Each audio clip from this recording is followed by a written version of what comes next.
again, like last week, we can start, if there's particular questions about the course or the text, we can have those first. And if not, then any general questions is also okay. But before we take questions, I did want to actually say one more thing to Shanti, to your question last week, because actually so there was something that was in my mind to say when I was responding, and then I think I forgot to say it. So you had asked about why is there less study of Nagarjuna's texts in the Gaelic monasteries? Why do they focus on Chantakirti specifically? So I think in relation to that, you might know that at Namdurling Monastery, just down the street from us,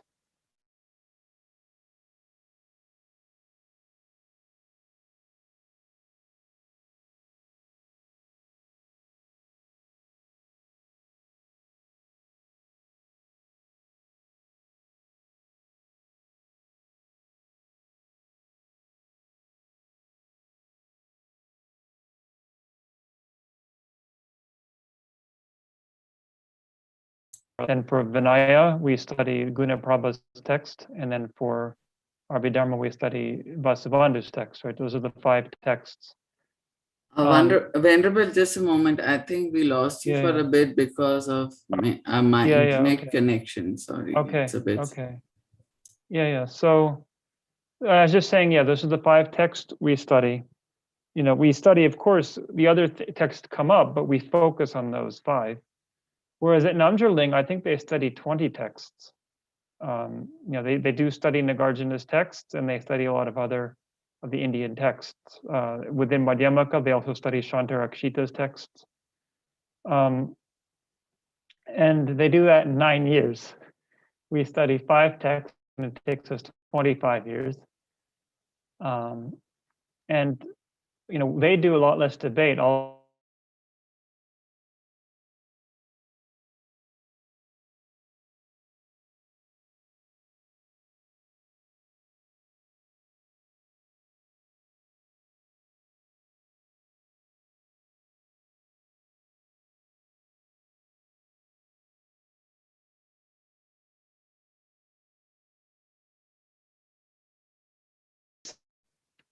If I lost you, you let me know. Let's see. Yeah, we can hear you now, Venerable. We lost in between. I don't know if it's your connection or mine. Yeah, it may be my connection. It might be going in and out. I'm sorry about that. But I was just saying that we joke about this, how we study so slowly, where that we must be the dimwits, and then that Namdurling they study so much more quickly. But last year, actually, when I was at Kopan, we were having lunch actually with Lama Zopa Rinpoche, and I said this again jokingly. We just kind of say it jokingly. We at Namdurling they study so much better than us. We just study 5 texts. But as I think you might know, knowing Rinpoche, if he doesn't want to laugh at something, he won't.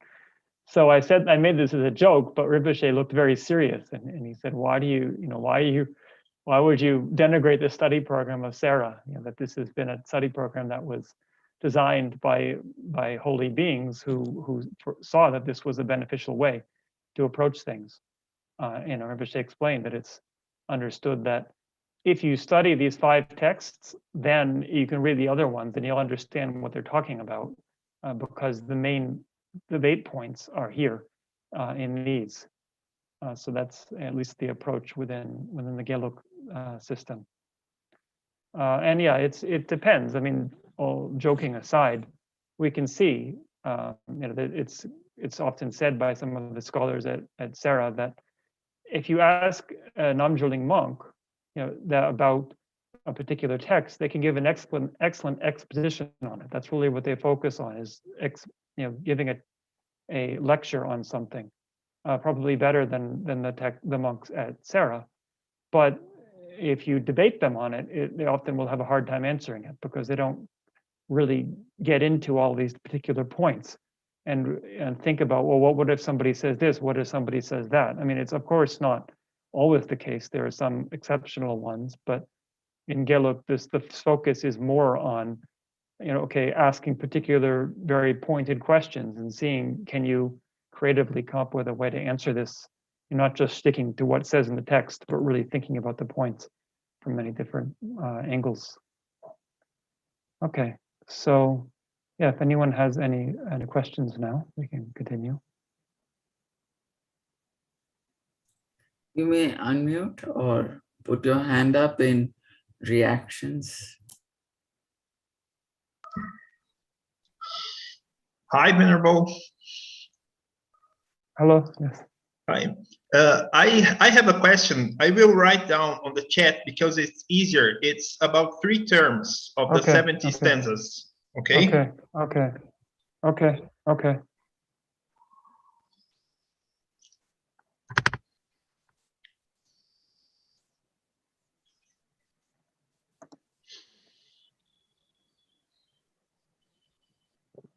Okay, so self, non-self, not being, non-being, is not.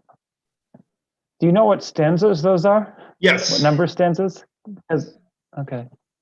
Can you tell me? Let me see here, just a I second. have the book here. Self and no self is the second one. The second stanza, yeah. Yeah. Dagmin, dame, dame, min, daktang, yeah. Yeah, so here in the second stanza, it's just talking about, this is from the ultimate perspective, right? Usually we would say it's true, things are non-self, but we don't say it's inherently non-self, right? It's a bit of a difference of terminology. We say it's not inherently self, but if you say it's inherently non-self, it makes it sound like emptiness is a truly established thing, which it's not. So he's talking about, if you see in a lot of, like in the sutras, for example, it will say things neither exist nor not exist, nor both nor neither. Now, conventionally, things do exist, we would say, but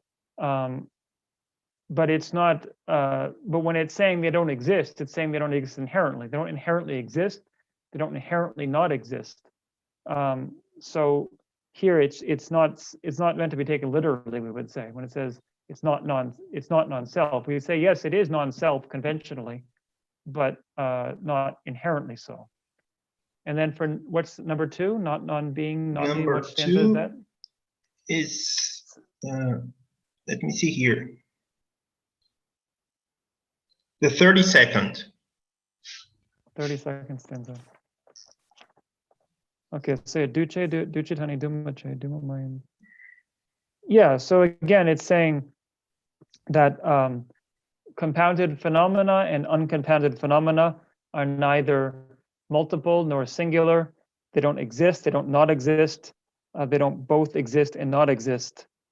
So this is again what I was saying, that we take this as not being literally read, that yes, they do exist conventionally, but when it says they don't exist inherently. Okay. Mm-hmm. And so, is yeah. not.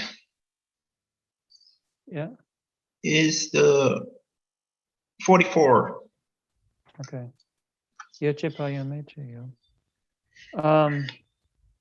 So this is actually explaining the reason behind that.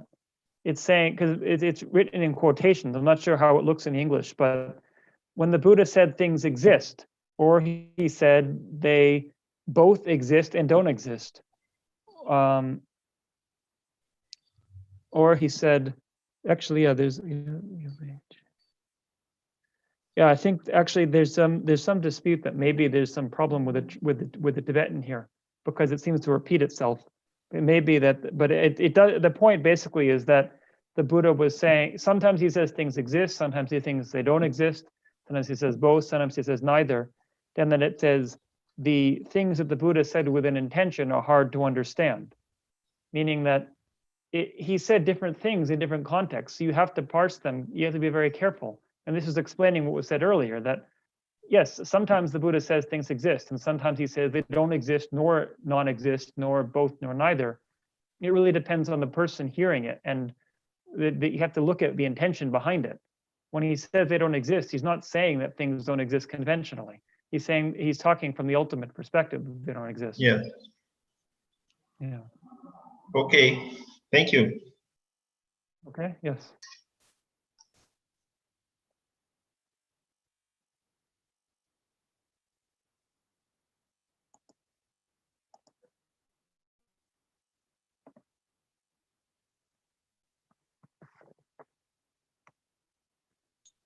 Go ahead, Shubhangi. Yeah. Or Paul. Yeah. Should I? Or Yeah, go ahead, Shubhangi. In this precious garland, there are those 7 statements that the I is not one with the aggregates, the I is not other than the aggregates. So I find slight difficulty in understanding the third one. The I is not dependent on upon aggregates. Actually, we all, I mean, it is said that I is imputed on the aggregates. So there is a basis for this imputation. So is it not dependent on aggregates because of the imputation requires something to impute upon in that sense? Well, again, so you have this. Well, you said 7. I think there should be 5 in the precious garland, and then there's 7 if you count the 2 that Chandrakirti adds in entering the middle way. Okay. But in any case, of those 7, so if we have the 7, if you say what if we try to find the person among the aggregates, is it one same or different, and then dependent, or do the aggregates depend on the person, or does the person possess the aggregates? And then is the person the collection of the aggregates, or is the person the shape of the collection of the aggregates? Right. So Tsongkhapa says for those first 5, again, you have to apply the qualifier inherently. Yes, conventionally, the person does depend on the aggregates, and the aggregates do depend on the person, but not inherently so. Or we could say that when you search for the person among the aggregates, you cannot find them in that way. So if something was dependent and findably so, Tsongkhapa gives the example. It would be like the aggregates. Sorry, the person is a pot, and the aggregates are yogurt or curd in the pot. But that's not the case. It's not like the person is holding the aggregates. Or it could be that the person is like somebody wrapped in a blanket. So the person is here, and then the aggregates are wrapped around him. But again, that wouldn't work because again, they're separate. So actually, it said, so I gave 7 examples. The one with the aggregates different from the aggregates, and then 5 others. The first, all of them come down to the first 2. If something is not inherently different, then it cannot be inherently dependent on each other, nor inherently possess it. And then the last 2, being the collection and being the shape of the collection, are different ways of being the same as the aggregates. But it's expanded beyond the 2 because it said just by giving those 2, it actually for a lot of people it would be hard to understand what's being said. It's examining them in more detail, so you go to 7. But really, it's saying that if the person and the aggregates are not inherently different, so therefore they can't be inherently related as dependent in this way. But then of the 7, the last 2, the person being the collection or the shape of the collection, Tsongkhapa says you don't need to apply the qualifier inherently, because even conventionally speaking, the collection of the aggregates is not the person. Even conventionally speaking, the shape of the collection is not the person. But for the first 5, you need to apply inherently. And then one other thing, it's just a very technical point, but it's useful to think about. When you said the person is imputed on the aggregates, in Tibetan we don't say that. We correct people in debate if they say the person is imputed on the aggregates. So the person is imputed on the basis of the aggregates, meaning that you don't call the aggregates the person, but through the force of the aggregates appearing to mind, then the person also appears to mind.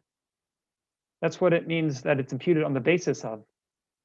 But it's different than just imputing, like saying, oh, there's the person, those aggregates are the person, which is not the case. Thank you. Thank you. Yes.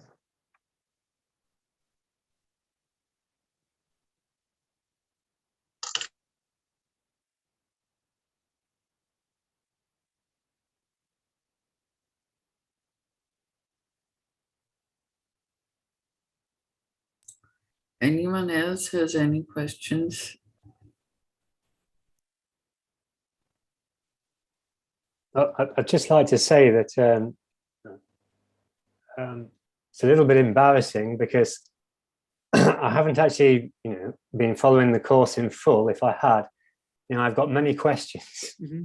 We have many questions here. Okay, yeah. But Mm-hmm. I'd like to give the opportunity for people who've been, been able to attend the courses and have been studying the middle way to ask their questions. So I'm a little bit hesitant before I raise my hand, But if nobody's got any, if nobody has anything, then I'm Shanti. I have one question. Can I? Yeah, please. Yeah. Whatever. Yeah, either of you can do. In Diamond Sutra, there is, I felt, this is of course my impression out of ignorance, I felt that again and again there is a kind of magic formula, like it is not this, therefore it is called this, something like that. If it's not a mountain, so it is, therefore it is called mountain, like this. Mm-hmm. So, I always get stuck with that word, therefore, something doesn't exist, therefore it is called that. So, I don't know, is there any particular route, route, as the Americans say, R-O-U-T-E, route to reach that understanding? Like Arhat is not an Arhat, therefore it's called. Yeah, it's very different ways of understanding it, but according to Tsongkhapa's understanding of that reading, when it says it's not, because he's not an Arhat, he's called an Arhat, it's again saying it's not findable as an Arhat, it's not inherently an Arhat, and therefore conventionally we can talk about it as that. Otherwise, if it was inherently so, it couldn't function as an Arhat conventionally. So there's a quotation from the sutra, Choyanda Pradupa, I guess in English you'd say, the sutra which combines Dharma well. I'm not sure how they translate it, but the Buddha says that from the perspective of the world, I speak about birth and death, even though I do not see it myself. But in order to communicate with beings on the level that they understand. So this is talking about two different perspectives. This is really what it's about, that, there's the example I gave during the course that Buddha Palatek gives of people arguing over a painting. So somebody says this is Shiva, somebody says this is Vishnu. Somebody could come along and say, well, that's not either of them, it's a painting. But then you're talking from a different perspective, and it doesn't help them to resolve their question. So, although from the Buddha's perspective, these things aren't findable, conventionally it's appropriate to talk about one being correct and one being incorrect. But if ultimately this person was an Arhat, then it wouldn't make any sense to speak of them as being an Arhat. For example, an Arhat is somebody who has abandoned the afflictions. But if somebody was ultimately an Arhat, that would mean that they would always have been an Arhat, in which case they never would have had afflictions, in which case they would never have abandoned them, in which case they wouldn't be an Arhat. So it becomes problematic in that way. Also, I wanted to, one other thing also, so a lot of these sutras, this is what I was talking about before, that if it's sort of, especially with Madhyamaka, more so even than the other major texts, there's really one point that it comes down to in terms of understanding what is being talked about with emptiness. And so if that is understood, if you can understand, for example, with the sevenfold reasoning, what is being talked about, then all of the other sutras, all of these phrases can make sense because you can read them from that lens. Otherwise, it seems like a bunch of words and it's just saying this doesn't, no, this doesn't exist. No this, no that. And it's, well, what is it even talking about? But if you have the the basis of, okay, what is it meant to be not inherently existent, and you keep applying that, then reading the sutra can become a kind of meditation. But also to the question you asked before, I thought to mention, because some of you might be curious, I mentioned about the basis of designation, and saying that the person is not imputed on the basis of designation, but it's imputed on the basis of designation, and that the bases appear to the mind, and therefore, as a result of that, you have the thought of a person. This is a big point of debate about what it means to be the basis of designation of something. It's quite hard to answer, but the best explanation I've seen, in case any of you have thought about this, is by Geshe Rabten. Some of you might know Geshe Rabten, who was one of Lama Zopa Rinpoche Lama Yeshe's teachers, who was in retreat for many years. And when he was in retreat, he composed some verses, I think 20 verses about his experience. It's been translated by Stephen Batchelor, actually. It was translated a long time ago as Song of the Profound View. So it's just these 20 verses with some commentary on them. And one of the verses, he talks about what does it mean to be the basis of designation of something. I guess as he was thinking about this in retreat. So he says, it is something that is helpful in 3 ways. So he says, Daksana chuchin tongwei drok, mane. Daksana chuni tongwei drok, madakna chuchin tongwei drok. Chuchin de sewe tongwei drok. So, yeah, helpful in 3 ways. That if you analyze it, it helps you to understand the emptiness of the object. If you don't analyze it, it helps you to see the object itself. And it is one nature with the object.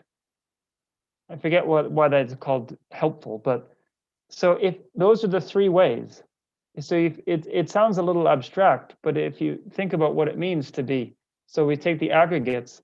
If you analyze the aggregates, you can see that they don't inherently exist as the person. So you come to understand the emptiness of the person. If you don't analyze the aggregates and they just appear to your mind, you have an idea of a person. And so it helps you to see the conventional person. And the aggregates and the person are one nature, right? They don't appear separately to direct perception. Whereas something like, we'd say, the far mountain and the near mountain, you can only comprehend the near mountain on the basis of understanding the far mountain. So in that sense, they help you to understand each other, but they're different nature. They appear separately, so they're not the basis of designation of each other. Venerable, if I may ask this, I'm doing that logic and debate course actually. So I'm a little confused about one entity, one nature, one essence. Are they the same? Since you mentioned it just now.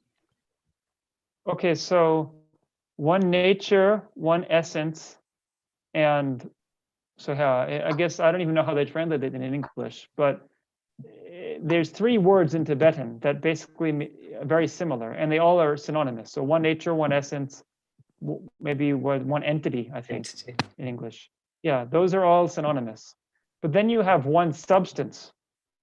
That is different, because to be one substance, they have to be functioning things. So, for example, we'd say that a pot.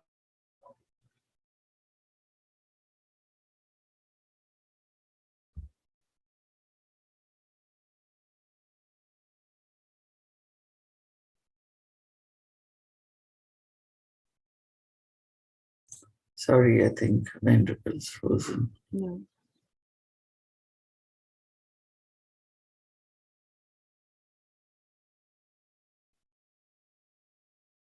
Shantiji, could you catch the last sentence fully? What Venerable was saying something about one substance. I didn't get that. One substance is not the same as one entity, one nature. Okay.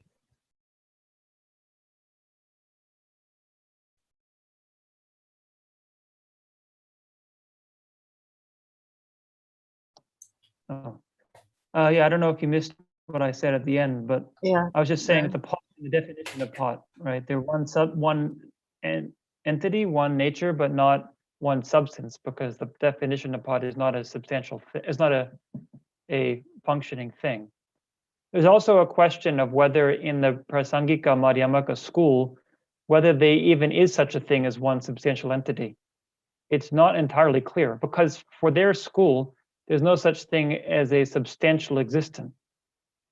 The other schools talk about substantial and imputed existent. For the Prasangika, everything that exists is only imputed existent. So if they don't have a substantial existent, can they have substantial entities? It's actually not entirely clear. But in the system you're doing in debate, don't worry about that, because that's based on the Sautantrika system, where there's definitely. So could you repeat substance. that sentence? Actually, I missed it. Shantiji told me, but Okay. first you explain entity, one nature, and one essence. And then as you were saying something about substance, I couldn't hear you. Well, I see. I was saying that then there's one substance, which if something is one nature and is a functioning thing, then it's also one substance. But if something is a one nature and not a functioning thing, then it's not one substance, because to be one substance, it has to be a functioning thing. Okay, thank you. Thank you. And just so you know that the meaning behind this, to be one substance, is that it appears, maybe you've heard this, but it does not appear different to direct perception. So say it appears to direct perception, but not as two different things. So for example, a cow and a horse are two different things that appear differently. But then, a cow and the color of a cow are conceptually different, but they don't appear different. It's not like you have the color on one side of the room and the cow on the other side of the room. And in terms of one nature, it's actually fairly similar. And so most permanent things, or every permanent thing has to be one nature with a functioning thing, because you can't perceive permanent things without functioning things. Permanent things are only conceptual constructs that are constructed on the basis of functioning things. You can't see them. It's not like you see them in the sky when you look. It's just that when you think about the nature of functioning things, then you come up with these concepts of permanent things. So they're one nature in that sense. Thank you. Thank you, Venerable. Yes. I have a question on that very subject. Okay. Yeah, so same entity. So my understanding at a basic level is that we can, if we want to, how do we conclude that two objects are the same entity? I've got 5 parts. 1, perhaps there's some kind of mutually inclusive, but not necessarily, but mutually inclusive. 2, have a relationship in terms of being instance and generality. Thirdly, having a relationship in terms of being part possessor. 4, having a relationship in terms of being a quality or feature and a possessor of quality and features. And 5, having the relationship of a main mind and mental factor in the same retinue.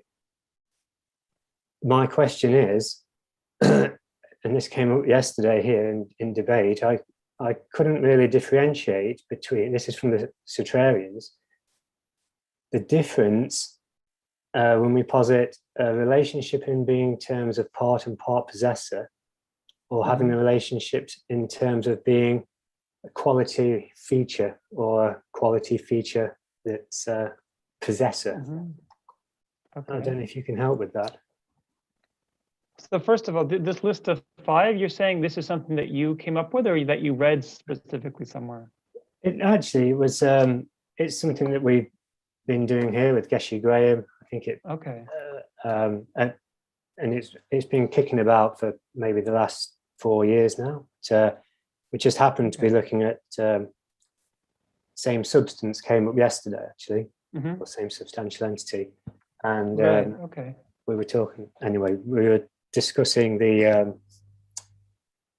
own powered self. But before we could do that, we needed to understand what same entity is. So we was having a review, and I think the example that I had came from IBD, and I think there for the relationship as part and part possessor, there's maybe something like the pot and the handle of the pot, or the spout of the pot. But in relationship of being a relationship in terms of being a quality stroke feature, and a feature stroke quality possessor, then the illustration was pot and colour of pot. And my kind of reaction to that was, well, I would say that the pot possesses the colour pot. So I would say that pot is the possessor and the pot possessed is the colour. So I couldn't make a differentiation between a part that's possessed or a quality, unless we say something like the impermanence of the pot is a quality, but it's not a part of the pot.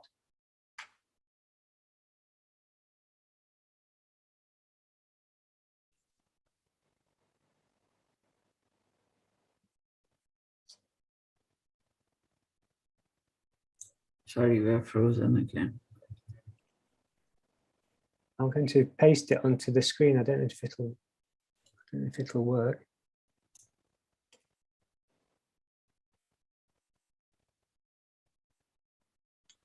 I suppose if Venerable turns off his video, it could be better connection.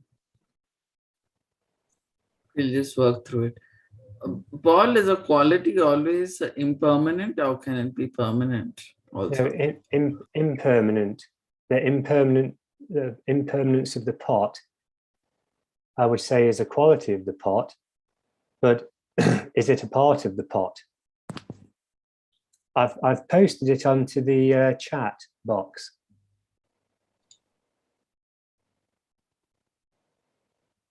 I don't know if you can see that. Venerable is Sorry coming about on. that. Yeah. Okay, but I got most of your questions, so let me respond to what I heard, and if I miss anything, you tell me. But it's in the chat box, Venerable. You'll be able to see it quite clearly if you expand it out. Actually, you have to send it again because I didn't get it. I think maybe because I cut out. Okay, I'll do it again. Yeah. Hold on. But I'll start by saying, yeah. I pasted it, Paul. Okay, yeah, I see. Okay. So yeah, something being, well, yeah. So I hope you don't mind, but we always like to debate, right? So if something is mutually inclusive, I wonder if it necessarily has to be one entity. That's a question. For example, well, for example, we have permanent and only permanent. I don't know if you remember this from debate, right? Yeah. So any permanent is whatever is permanent is only permanent, but there's no only privation. Permanent doesn't exist. Yeah, exactly. It can't be one substantial, same entity. Yeah. Well, especially same, yeah. So yeah, that's one. But they're not mutually, mutually inclusive, are they? Because they're not different. Well, yeah, it depends how you define mutually inclusive. I'm thinking, yeah. Well, we could say in Tibetan you say dunchik. I guess that's in that case not, right?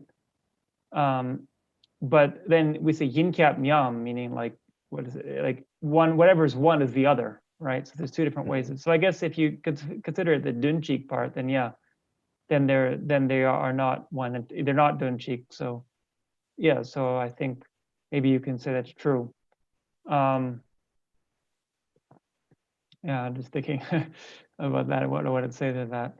Only permanent phenomena. Yeah, so there's in terms of what's that? Yeah, only permanent phenomena is a non-existent because there's not only permanence. There's also impermanence. That's at least in the Yongzhen text, the Purple Chok. Yeah, we have that. Yeah.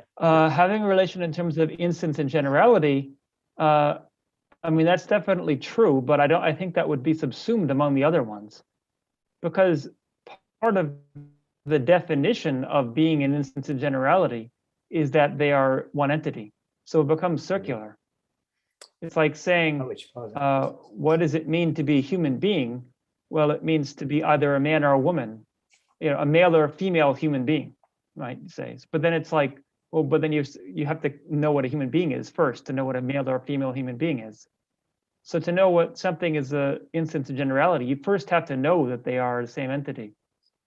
And certainly, if they are instance of generality, they're going to have to be one of the ones here, I think. Let's see. Yeah, because so part and part possessor is probably the hardest one.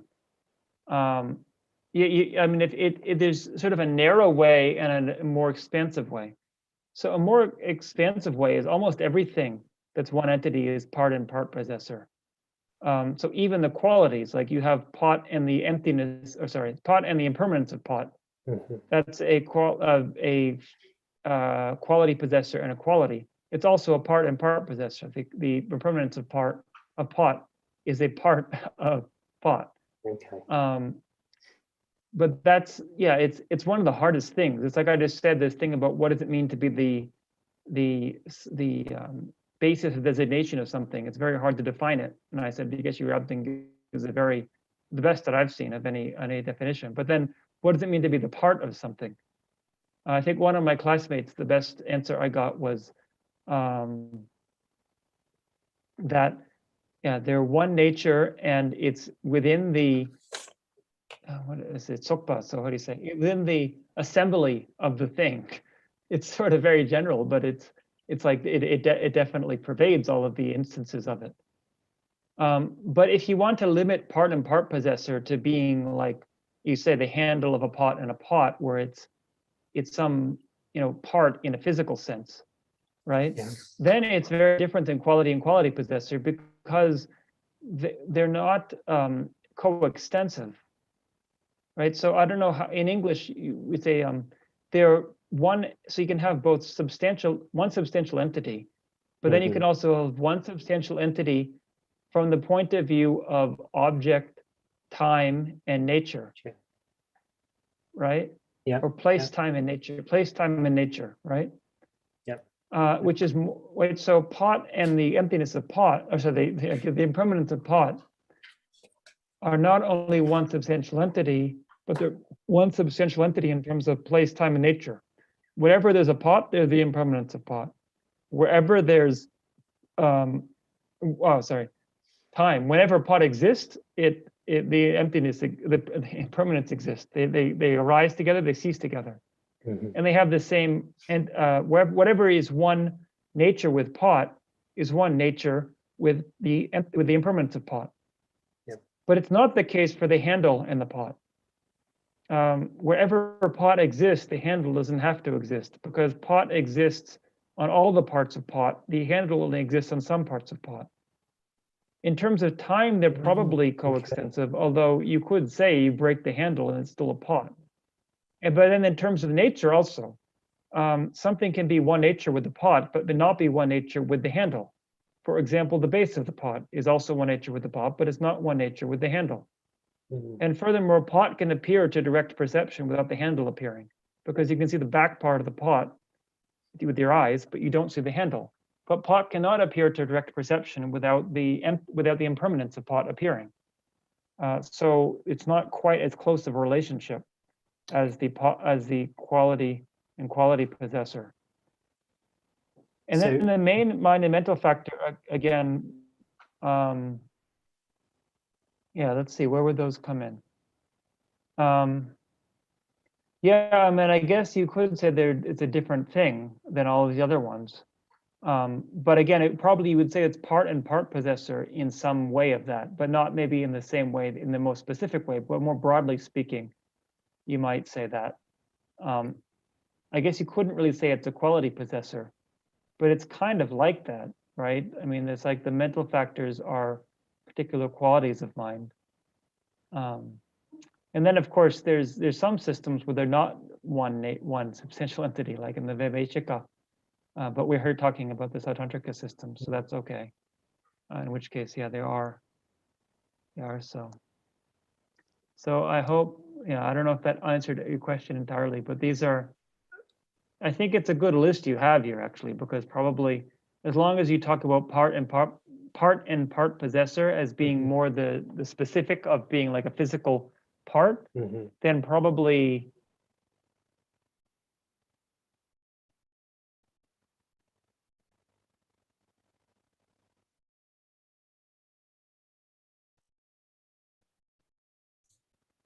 Sorry, I think it is actually Venerable's remoteness of Sarah monastery causing the internet connection. Sorry. We'll come back.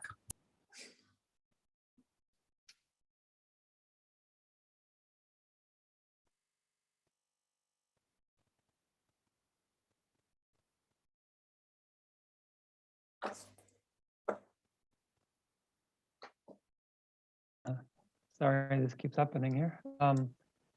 So yeah, I was just going to say that you're talking about one entity, right? So that it can Yes. include permanent phenomena. Yeah. And that would then be problematic here because, you know, for example, permanent and impermanent phenomena are one entity. But I don't know if they're any of those five. Yeah. You would accept that permanent and impermanent are the same entity. Yeah, that's very clear in our That's textbooks. Okay. And so, as I said before, I think my understanding of that is that permanent phenomena is not something that can appear to your perception without being based on something impermanent. You can't conceive of a permanent thing that is not some quality of an impermanent thing. So, for example, object of knowledge only exists in relation to particular objects of knowledge, which ultimately comes back to perception. This is why Dharmakirti says that, you know, all reasoning actually has to, all things that you can infer have to start with perception. Then you can start making inferences. So all of it has to ultimately meet back to direct perception.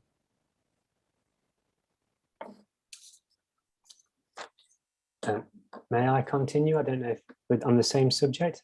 Yeah. Anybody else got any questions? Yeah, please. Okay, so okay, that's good. Thank you for that. So sticking with the Sutrarians and the person, actually, another question that came up yesterday was that. So we say that the person is imputedly existent. The being imputed independent spending of its five aggregates. So in order to identify the person, first we have to identify a phenomenon that's not the person, such as the aggregates of the person. Still, we say that the person is a specifically characterized phenomena. So phenomena established by way of its own characteristics without being merely imputed by eternal thought consciousness. So how do we explain that? Because of course somebody says, well, the person is merely imputed because it's imputedly existent.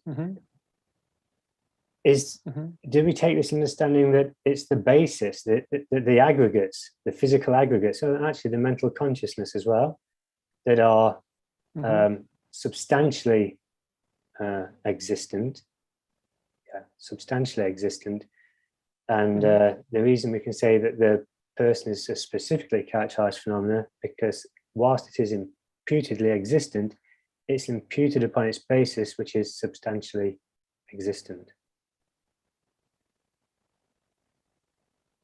Yeah, so there's the two things I'll say here. One is, you know, the question of what it means to be imputed existent and substantial existent, right? This is a very difficult question because it's presented differently in many different contexts. And so it's good to know I think they say there's generally 4 ways of dividing it. So the first one is that what we say an imputed existent is a permanent phenomena, and a substantial existent is a functioning thing, an impermanent phenomenon. And that is based on, I think, the terminology that's used sometimes in Dharmakirti's text. Then we have what's called, when you say that, is actually the other way around, where permanent things are substantial and impermanent things are imputed. Then you have one where it's substantial just means existent, and non-substantial means non-existent. And this is based on a chapter in the Prajnaparamita Sutra, the last chapter, the chapter requested by Maitreya. Tsongkhapa says this was a big sticking point for a lot of Tibetans prior to him, that they misunderstood what was being said there. And so they made this whole theory of the meaning of this chapter based on it using this substantial existent term, and thinking that it was totally different from all the other chapters of the sutra. But he's saying, Tsongkhapa says that there, when it says substantial, it just means existent. And then we have the substantial existent as talked about in the text by Asanga. Okay, yeah, sorry, I thought it was cut off. So the text by Asanga, Tenla Wapadua, I don't even know how we say it in Sanskrit or English, but the compendium of ascertainments, I think, in English. And this is the one that where it's, as you said, that it means that that substantial means that something that you can have appear to your mind without having anything else appear to your mind. And then imputed means that it requires something else to appear. So this is synonymous with self-sufficient. So we say substantial in the sense of being self-sufficient. And this is what we're negating on the person to thereby thereby establish selflessness. So this is the sort of the most common one used, but it's good to know that there's different ways that it's used, and it can be confusing. And then, of course, for the Prasangika system, everything that exists is imputed, and they're using it in a different way. So in terms of your question, so I think, that there's non-associated compositional factors, which are imputed in the sense that they're a combination of other substantial existence, of other functioning things. So any of them has both parts, and that's why it's neither a form or a mind, because it contains both parts. It's like a combination. So, like Tsongkhapa in his Essence of Eloquence, he says that a ripened result is a non-associated compositional factor. And this becomes confusing. Well, why is that? Because shouldn't a ripened result, shouldn't it, like your body, for example, is a ripened result? But the answer seems to be that because both your body and your mind are ripened results. So the ripened result itself, it includes both your body and your mind, in which case it has to be because it is a non-associated compositional factor. And similarly with the person is a non-associated compositional factor because it has both body and mind parts. So it can't be a body, it can't be a mind. But it is no more than those, so it is a functioning thing.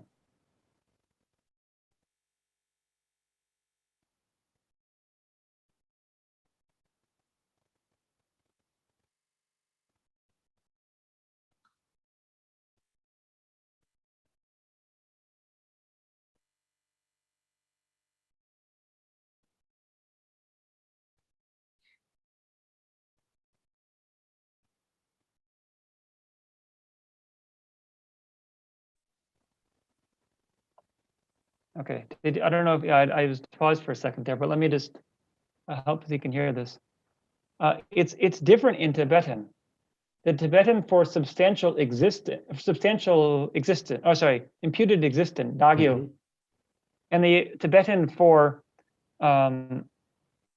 it's in the definition of generally characterized phenomenon, meaning that it's not a merely imputed by mind. It's dopedaksam. It's a different word. So in that case, it's understood that for this system, that's where they're saying that they're dividing functioning things as the substantials and permanent things as the imputeds. So it's a different way of dividing them. And the sense here is simply that it's not born from causes and conditions. So it's merely imputed in the sense that it doesn't it's not something that functions beyond our conception of it, right? It's something that we can only think about. Okay. We can only have appear to our mind through conceptual consciousness. Yeah. It's not something that just functions on its own, right? So that kind of mere imputation is a different kind of imputation than saying that it requires, it can appear to mind, but other things don't have to. Now, even with that, there's some differences. So for example, is a pot, would you say a pot is a substantial existent or an imputed existent? I'm going to say that the pot is imputedly existent, but is substantially established from the lower from the small topics. Yeah, I'm going to say the pot is substantially established, but imputedly existent because it's imputed upon its parts, its belly, its flat base, and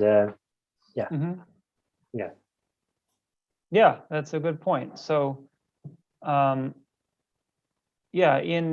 don't remember it specifically saying that it's imputed existent in small topics. I don't remember that ever being in the text. May I?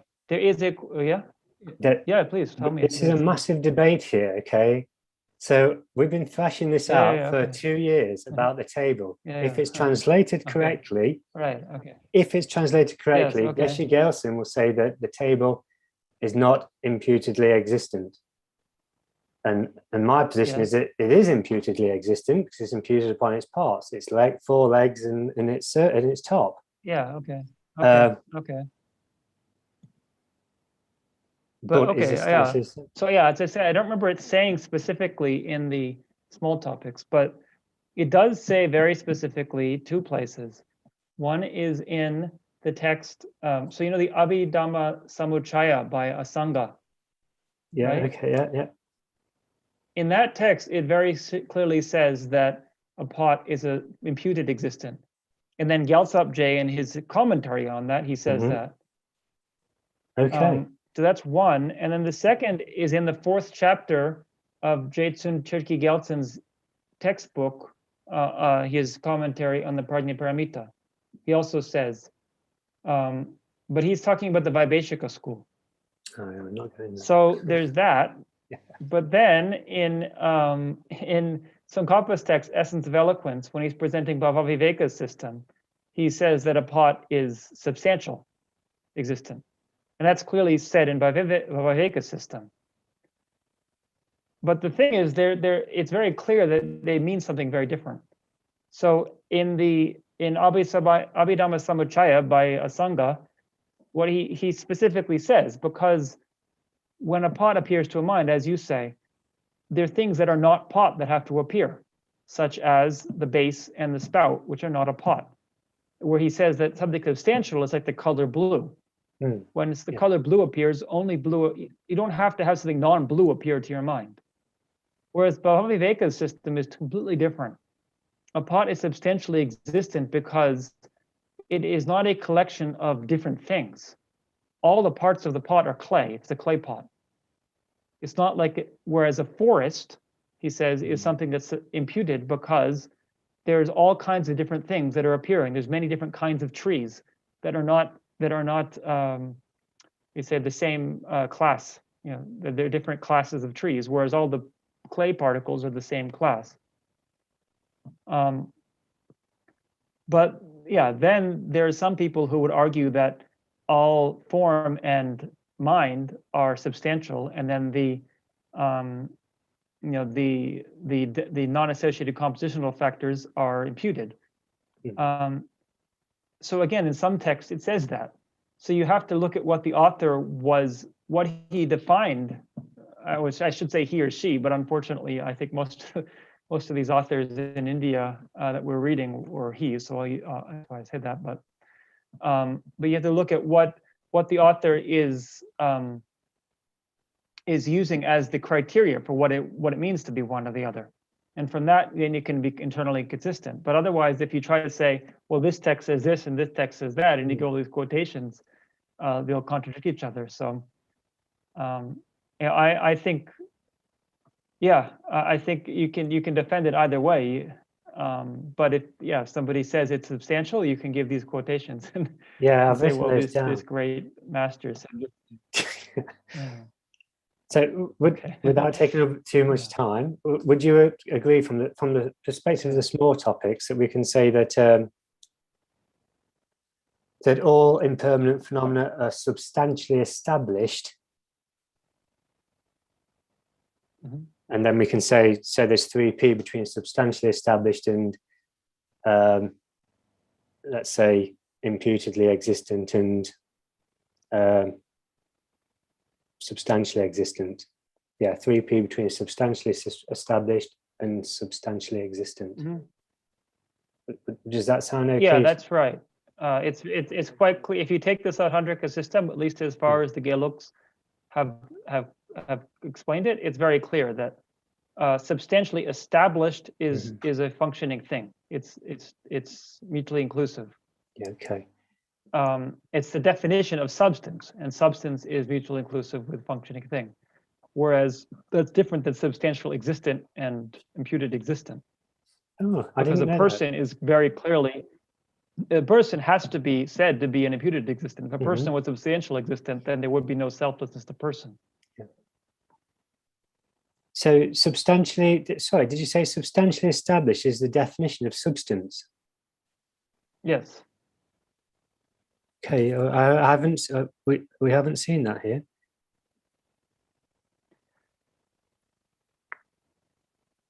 Thank you. Yeah. So the shape of the blue square, it follows that it's yes, substantially existent. The shape of the blue square Follows that it's substantially existent. Yeah. Yes. So it follows it. You can realize the shape of the blue square without realizing the color blue.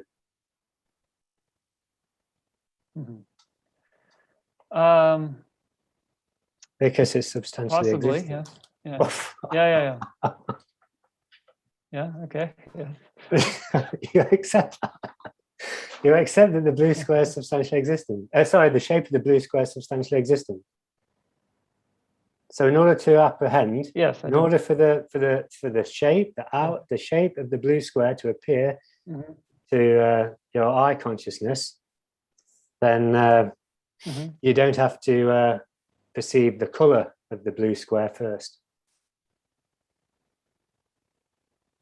Yes, I agree. You can be colorblind. Okay, so in order to identify, in order to perceive the shape of the blue square, it follows that you do not have to perceive the color of the square, regardless if you are colorblind or not. You don't have to perceive a color to perceive the shape of the square. You don't have to perceive the color of the square. How's that? Yes, I agree. Okay. It follows that you do, because the outline of the color of the square is the shape of the square. The outline of the color of the square. The is outline the shape of the square. Okay. So it follows that the outline of the color of the square is the shape of the square.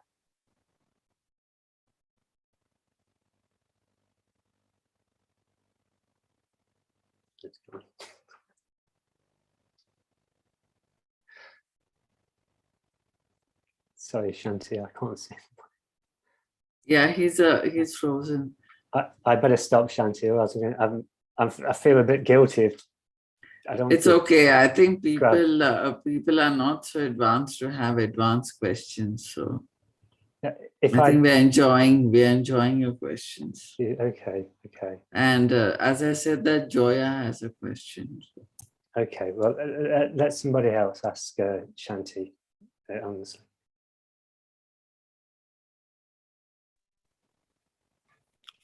Hello. Am I audible? Joyaji, we need to wait till Venerable comes back.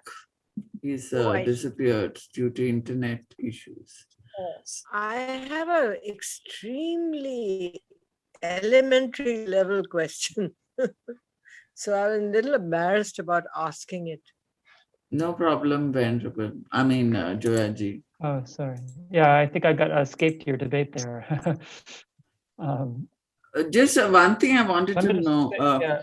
Venerable, are we saying that substantially existent things are not necessarily like lacking a substantial reality, like a person, according to Sautantrika?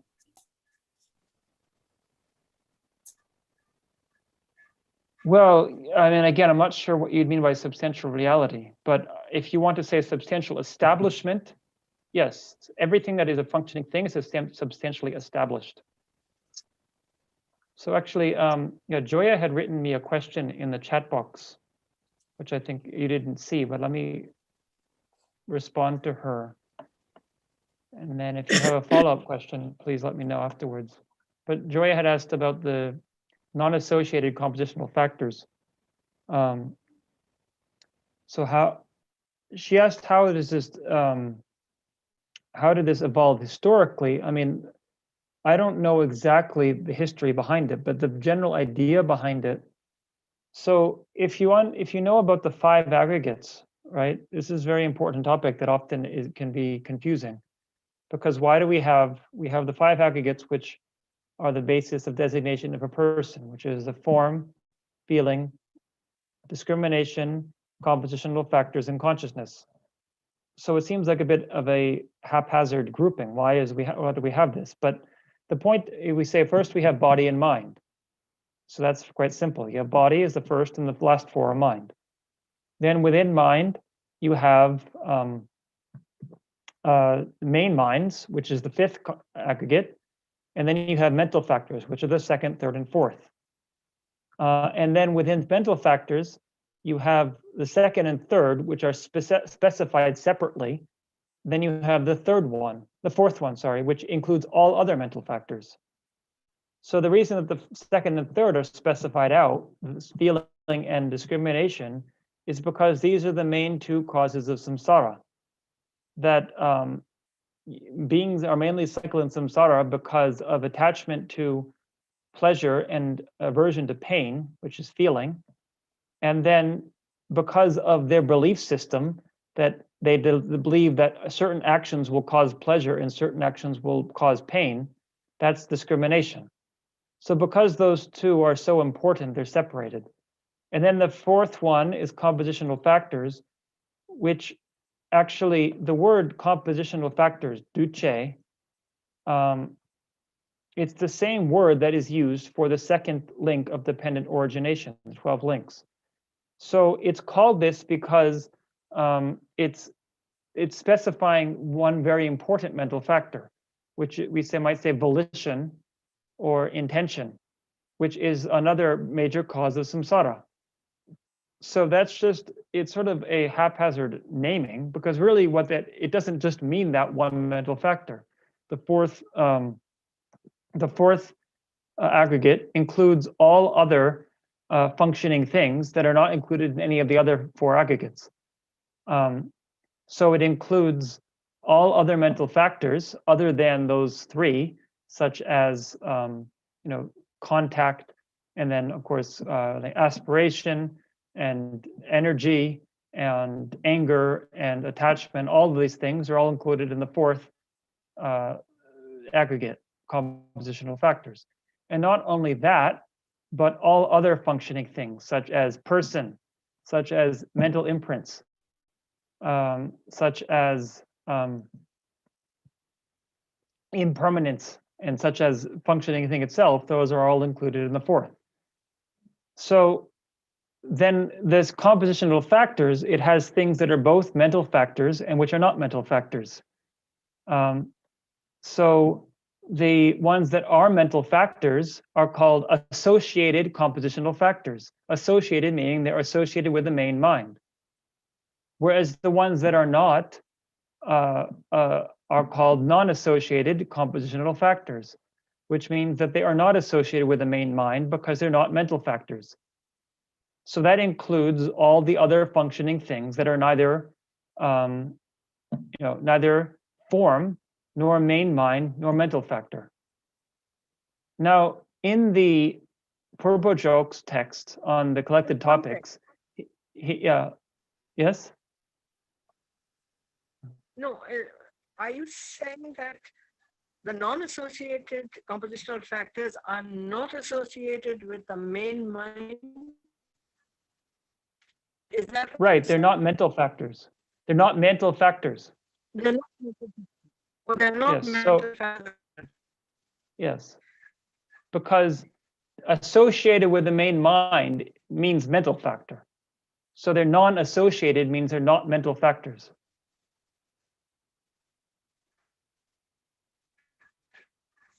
So just in Purbo-Jok's text, he gives the definition of non-associated compositional factors, which is functioning things which are neither body nor mind, or neither form, matter nor mind, right? Actually, this is a wrong definition, I'll tell you. It's only presented that way because it's trying to make it easy for new students. But that's not actually a correct definition of non-associated compositional factors, because it's more complicated than that. It's as I just explained to you. And therefore, can you think of anything else which is neither a form, nor a mind, nor a mental factor, but is still a form or a mind? Time. Huh?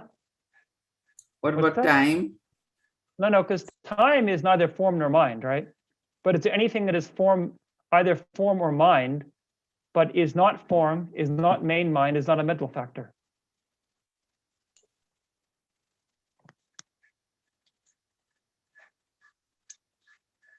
Sorry, you're looking for something which is not form, not consciousness. Well, not main consciousness. Not main consciousness. And not mental factor, but it's still either form or mind. It's self-knower. In the self-knower in the continuum of form. Yeah, exactly. That's one example. Yes, you're right. So that's the example that Tenzin Gache gives. So self-knower is considered a non-associated compositional factor, because it's not form, it's not feeling, it's not discrimination, and it's not consciousness. So therefore, it's the fourth aggregate compositional factors. But it's also not a mental factor. So it's non-associated, so it's a non-associated compositional factor. The other example that Tenzin Gache gives is omniscient consciousness, which leads me to believe that he would also say mind itself, just simply mind, is a non-associated compositional factor, because it's not a main mind and it's not a mental factor. He doesn't say that specifically, but from the same logic of why should an omniscient consciousness be a non-associated compositional factor, because an omniscient consciousness is neither a main mind nor a mental factor, because it includes both.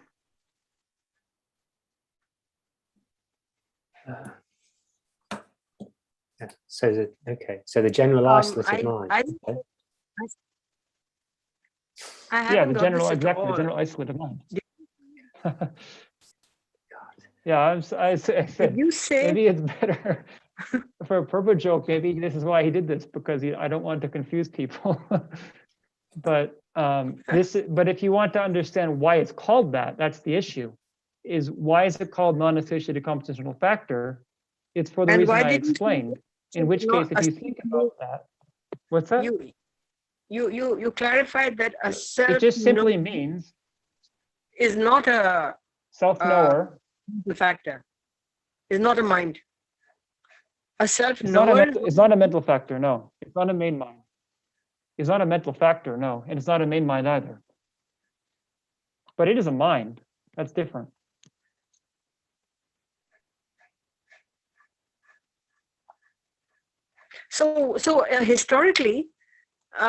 Historically, how did this develop from the earliest schools, the Sautrantika, Vaideshika, and Chittamatra? Where does it really become part of the definition of these? Well, that's what I say. I don't know historically exactly where it first appeared, but it's logically understood in terms of we have the definition, the expression of the 5 aggregates. And so every functioning thing has to be one of the 5 aggregates. And therefore, there are the many things that are neither body, nor main minds, nor mental factors. And those are all included in the 4th mental factor. The 4th aggregate, which is compositional factors. And so then the 4th aggregate has to be divided into those that are mental factors and those that are not, to make it more clear. And those that are mental factors are called associated compositional factors. And those that are not mental factors are called non-associated compositional factors. But where that term first appeared in a text, I don't know. Okay. It's definitely an old term. It's not something, it was there in India. And certainly Chittamatra was much later development, so they certainly would have used it in their texts. The earlier texts, like the Vaibhashika text especially, I don't know when it first appeared. They have this. They have the non-associated compositional factors. Yeah, they may, to be honest, it might be in a sutra. I've not seen it, but it may be that the Buddha himself used this term, because he certainly, compositional factors was a term that he used. And in the 12 links, the second 12 links, is the same word, compositional factor, duce, samskara, right? Yes, samskara. So that we translate as imprints. Loosely. Imprints? Who translated it as imprints? This is from the Hindu way of thinking. Modern Indian languages. Okay, for samskara, you translate samskara as imprint. Okay. Because certainly in the Buddhist conception of it, imprint is a completely different concept. It's not an imprint. It's an action. That's the main idea. It's a karmic action. The second link. It's not the imprint of the action. But in the Hindu understanding, samskara might mean something very different, because the term duce, all it means is that which creates something. I don't know how samskara breaks down etymologically. So when we're explaining the 12 links, then are they really explaining the seeds of karmic actions? The seeds of karmic actions are not actually one of the 12 links. I think it's involved in the process, but none of the links themselves are seen.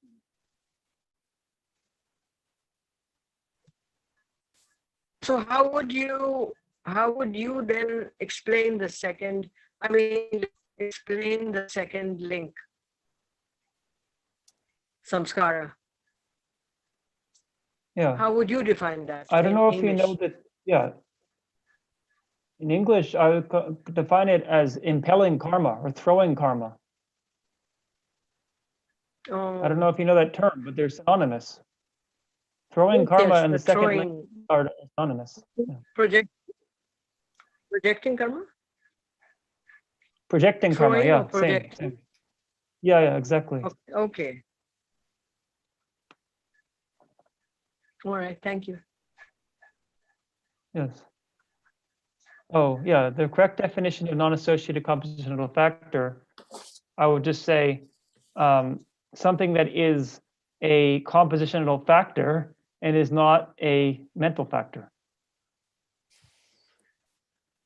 So sorry, compositional factor, I should, right. That's actually wrong, because compositional factor by itself is synonymous with functioning thing. But something that is the 4th aggregate compositional factor and is not a mental factor. Something that is a fourth? Is the compositional factor that is the fourth aggregate and is not a mental factor.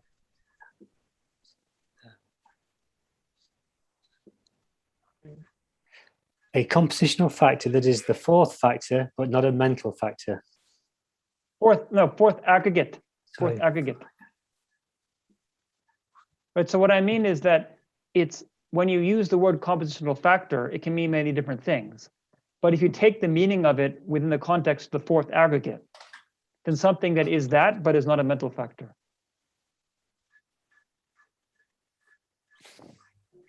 Yeah, I've got to put my hand. I have to put my hand up. I've got confused. Yeah. Yeah. Yeah. Let me type it actually. A composition. Okay. Okay.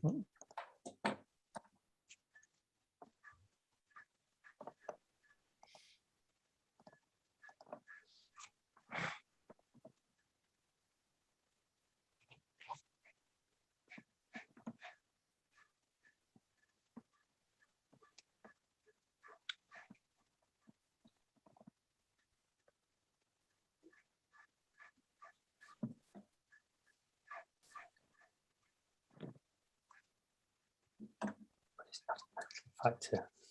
No.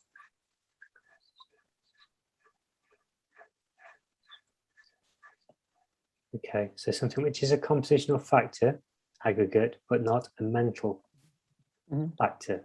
Okay, because main minds are excluded in consciousness, are we saying?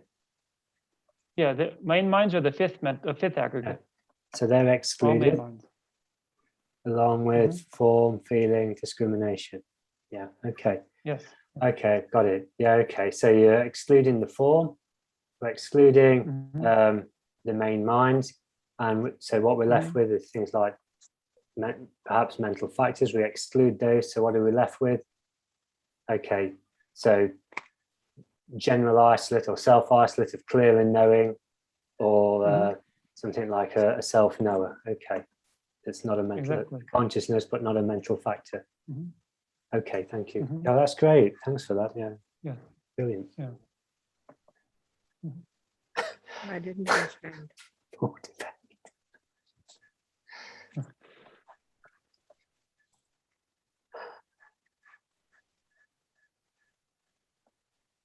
I just want to ask a question, Venerable.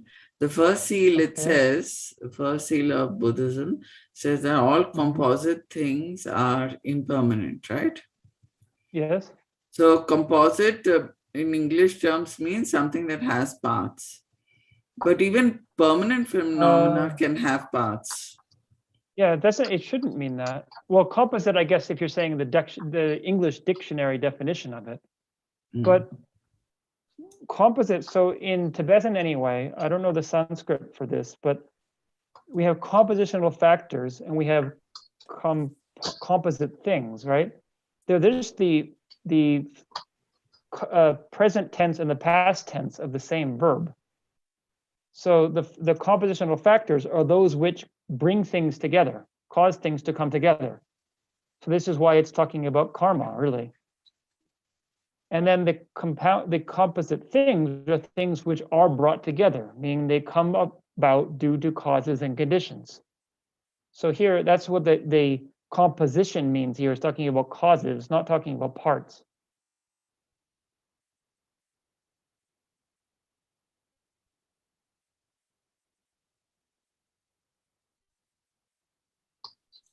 Yeah, Shubhangi, do you have a question? Yes, I have.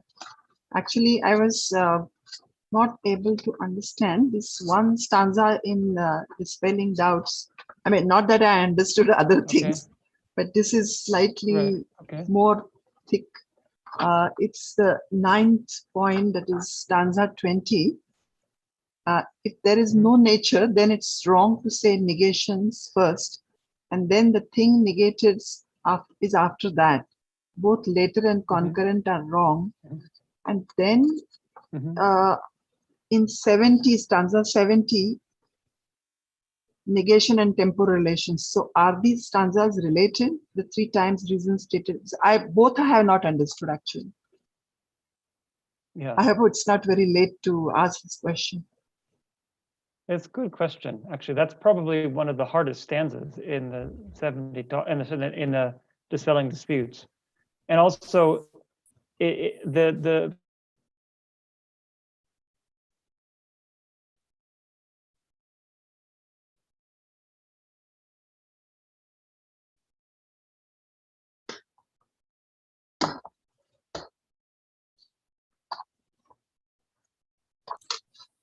Sorry, Venerable will be back. Yeah.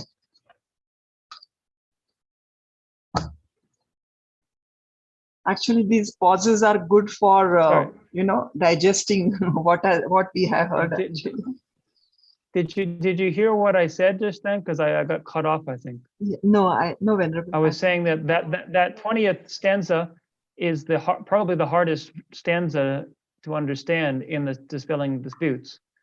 And it's likely that there is some problem with the Tibetan. There may have been somebody that copied it over the years may have, added a negation particle when there wasn't. Basically the point is saying that, there's this argument about the 3 times.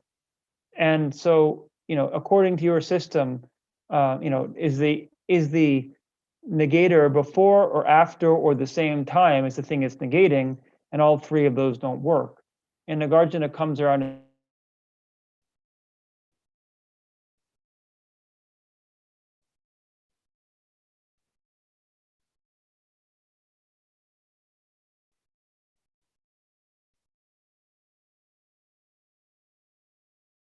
Shanti, could you explain what Venerable said? Because I didn't get it fully.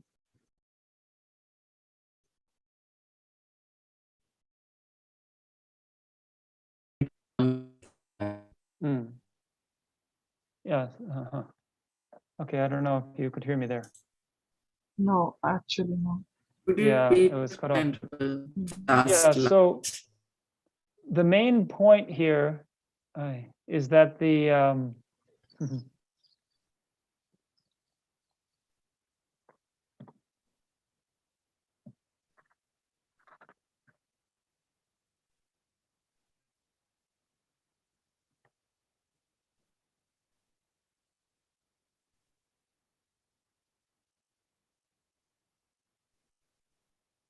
okay. Can you hear me now? Yes, Venerable. Okay, so the main point here is that, if something negates something, does it exist at the same time or in the past or in the future of what it's negating, right? It's a similar question to if something creates something. Does the cause exist first or at the same time or later? So this is a common reasoning that's used in Indian philosophy, and different schools will accuse the other school of not, this is a problem for you, but not for my system. So first, the opponent is accusing Nagarjuna of having this fault. And then Nagarjuna, in his response to that, which is stanza 70, although it's sometimes 69, it depends on how the author, the translator, has ordered the numbers. But the stanza that responds to that one, he then says, it's not a problem for me, it's a problem for you. But they have different ways of understanding it. So as you say, related to the 70 stanzas, it's true. Nagarjuna would use this same reasoning himself to say that if things were inherently existent, then they would have this fault that they would either, of something negating something either existing the same time or before or after, because it have to be findable as one of the others. And if it was findable, it would have any of those 3 faults. Whereas it doesn't have to be findable. Conventionally, we can speak about it negating something, even though it doesn't, it can't be found as being past, present, or future in relation to it. So is the concept of time challenged here? I mean, in some sense, yes. And Nagarjuna, he certainly talks about the concept of time. This is again an issue of how do we explain what time is. Even the different Buddhist schools have different views on that, right? So, a lot of them say that past and future are permanent things. Whereas, at least according to Tsongkhapa's reading of Chandrakirti, which is meant to be an interpretation of Nagarjuna, it's saying that the past and the future are functioning things, which is a very different way of conceiving of how they work. Like, how can you talk about the past existing? So this is a big question for a lot of these people. Yes. Okay, but in this stanza 9, is there or also 19. yeah, 19, sorry, 20. 20, yeah, section 9 and 20. Section 9, yeah. Yeah. Mm-hmm. So is there also a play based on language here? I mean, it's like if there is no nature, then it's wrong to say negation is first. And so are they also talking about that, like you negate something first, so you mention the object of negation first and then you say something like that? I don't know. So I was a little confused about that also. So is it only about cause, and then whether it is in the past, present, or future? Am I making myself clear? Well, it's a question of how two things that affect each other can relate to each other.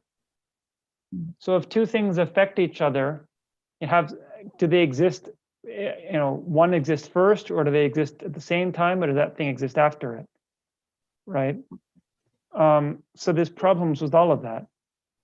If something exists before something else, then how can it do anything? How can it function towards it? Because they don't exist at the same time. Right?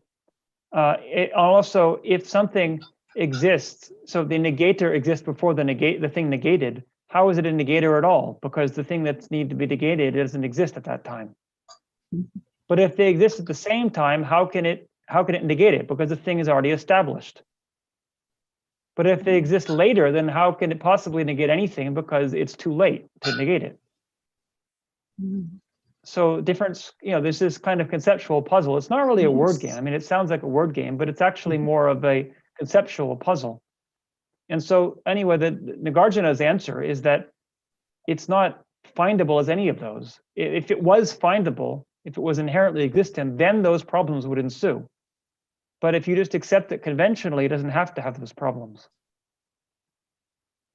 Yeah, but I mean, when we think of time, I mean, that's of course my effort to imagine these things now, just to understand. I'm of course very, very ignorant. But I mean, you're born, then you get old, and so we measure the time accordingly, or we always use something else to measure the time. Not only clocks, but even our own lifespan. So there is nothing from the time side, but when you're saying something, then of course some sequence in order to understand has to be there. So all this comes from the conventionality. Am I right? Yes, you're right. So I mean, this is Nagarjuna's argument that if you I don't know if you've read in Root Wisdom, chapter 19, Root Wisdom is about time. And so somebody in each chapter, it's like somebody arguing, it's presented as somebody argues, well, things have to exist inherently because of this and this reason. So the argument says, well, you said that things don't exist inherently, but there's time. Time is always passing. And therefore there has to be things that exist in time. And therefore things have to exist inherently. But Nagarjuna says there's no such thing as time apart from the functioning things that experience time. And therefore you can't say there's an inherent time other than the functioning things. And therefore, since I've negated that the functioning things are inherently existent, then time itself is also not inherently existent. So Nagarjuna, I think I mentioned this in the talk, one of my talks. His philosophy is much more, much more compatible with modern physics than with Newtonian physics. This is a very important point. That even before anyone found any empirical evidence that was problematic for the Newtonian system, somebody could have come along and said that Newton's theory was incorrect, because if you look at it, it's logically incoherent. it assumes that there's some kind of absolute time and absolute space. And then how do you define that? How does that work? Eventually it was found to be empirically problematic, but even logically, if you really look at it, it has a lot of problems. But it's important to think about that. It's not just a matter of physics. It's about how we conceive of our existence and what is time and what is space. We don't have to necessarily study quantum physics and know all these details, but our idea that there's some kind of fixed absolute time that's passing and absolute space that we live in is part of our conception, our grasping at inherent existence. It's like similar to the pre-Copernican worldview that the sun is the center of the universe, or sorry, the earth is the center of the universe, right? It's a sense that there's some kind of reference point where there is a center that's beyond any one particular experience of it. So how could the earth be the center of the universe if there wasn't some kind of frame of reference that makes this the center and then other things above that? But this is because of our conception of, we're so fixed on thinking I exist in this particular place in this way, we think it must be findable that way. So it's the same with time, that there must be some kind of real time that's passing beyond our experience of it and beyond the things that it can be pointed to as experiencing time. Yes. Constantly we are trying to seek some ground, some stability for ourselves. So we need to have some reference points all the time, perhaps. So the language is also framed in that way. It is shaped that way. Mm-hmm. So apart from some science movies, I don't think where somebody comes from a planet and then they have a very different language which covers past, present, and future. And then they give that gift of that kind of language to the people who are living on the earth and all. So I have seen a movie like that. So, at least somebody thought of that concept, that there can be a language like that. Yeah. So this is Yes, it's definitely, it's something that, modern scientists think about a lot. And so, it's not such a, foreign concept perhaps to us as it would have been 200, 300 years ago. But the difference, I guess, is that, relating it to one's personal experience, I think that can be lost. Is it just kind of an interesting thing to think about, or is it actually something that if you meditate on it, you can change your mind and experience the world in a very different way? And that's not something that I think most modern scientists would think about, or at least talk about in these kind of things. Actually, if I suppose a situation, I didn't have a clock or a watch or anything, and I'm thinking of something pleasant, then I find that the time has gone so fast. Venerable has frozen.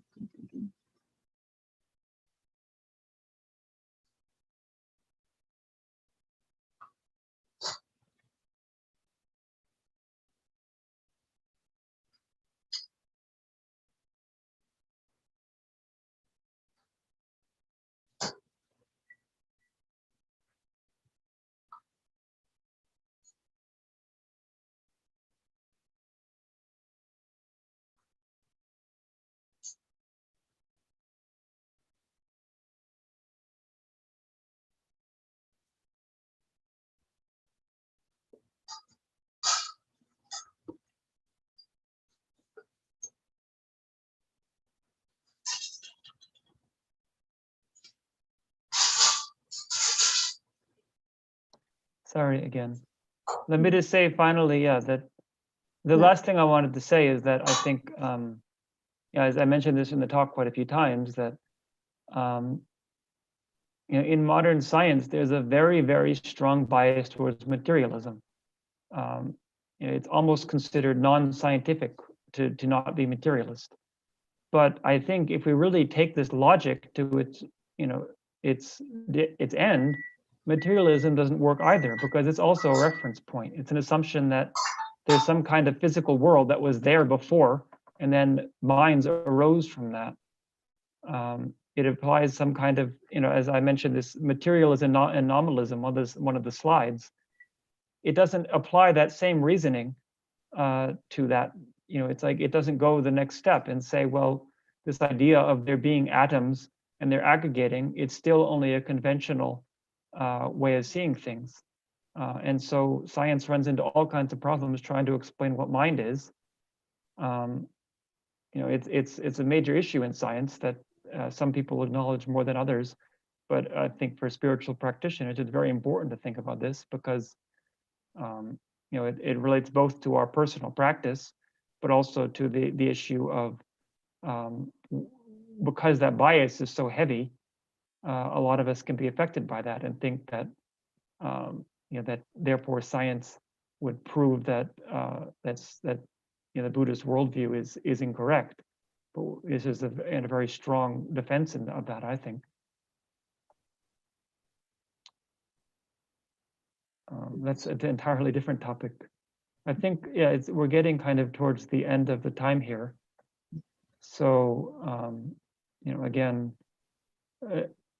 if people have further questions, you're welcome to write them. And if people would like to have another session, I suppose we can do, although next week I can't do. But we can think about what makes sense, just to, again, update you on our monastery situation here. We still have this outbreak here. Sarah J is now no longer any cases, but now Sarah May has a lot of cases. So it seems to me entirely possible that they'll spread back over to Sarah J again. So we'll have to see what happens. But if things stay stable, then we're going to have our exams in a couple of months. So I'll be quite busy, but we can think about scheduling another time at some point. I think it should be possible after we have our ends of the range retreat. As monks, we have the range retreat every year in a couple of days, and then we have a little holiday. So I'll be in retreat for a little while, actually, myself. But after that, we can maybe schedule in 2 weeks' time if people want to. So yeah, Shanti can be in touch with me about that. Yeah, sure. We like that, Venerable. Yes. Okay. Yeah, thank you all.